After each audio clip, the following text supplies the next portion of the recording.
हर बार की तरह इस बार भी चीन ने गलत मंसूबे के साथ भारत के अंदर घुसने की कोशिश की है और फिर से गलवान घाटी वाली घटना को दोहराने का प्रयास किया है।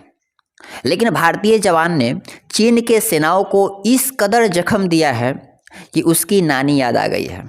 जी, इस बार चीन के लगभग 300 सैनिकों ने अरुणाचल प्रदेश में लगभग लाइन ऑफ एक्चुअल कंट्रोल यानी कि LAC पर 9 दिसंबर को 300 सैनिकों के साथ तवांग के यंगस्टे में, जिसकी ऊंचाई लगभग 17,000 की फीट पर है, वहां भारतीय पोस्ट को हटाने के लिए घुसपैठ की कोशिश कर रहे थे।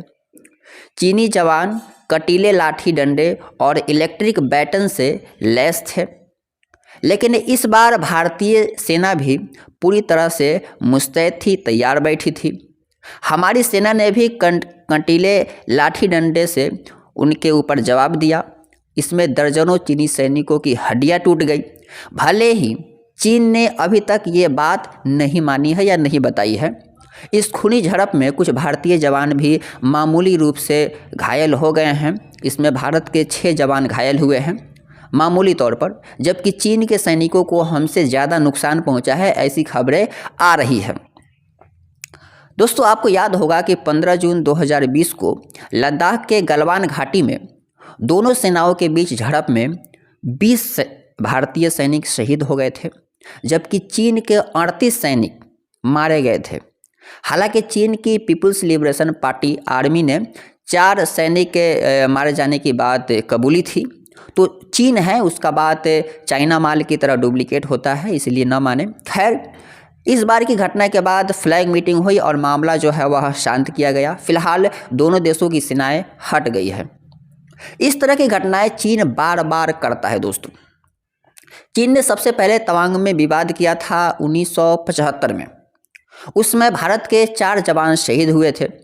चीन का कितना हुआ था पता नहीं। इस क्षेत्र में कुछ हिस्से पर चीन दावा करता है तो कुछ हिस्से पर भारत भी दावा करता है, लेकिन हर बार झगड़े की शुरुआत चीन ही करता है।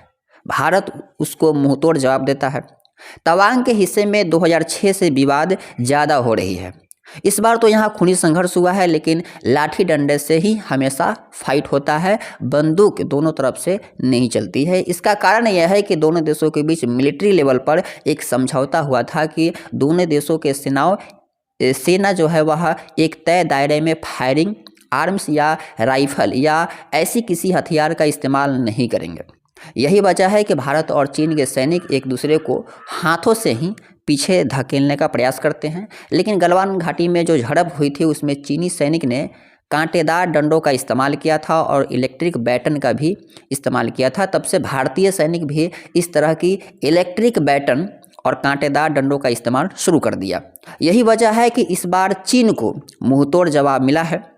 भारतीय फौजी पहले से ही तैयार बैठी थी। आ बेटा, तैयार बैठे हैं, गोली चलाओगे तो उसके लिए भी तैयार हैं। लेकिन चीन जानता है कि गोली चलाने का मतलब है लड़ाई।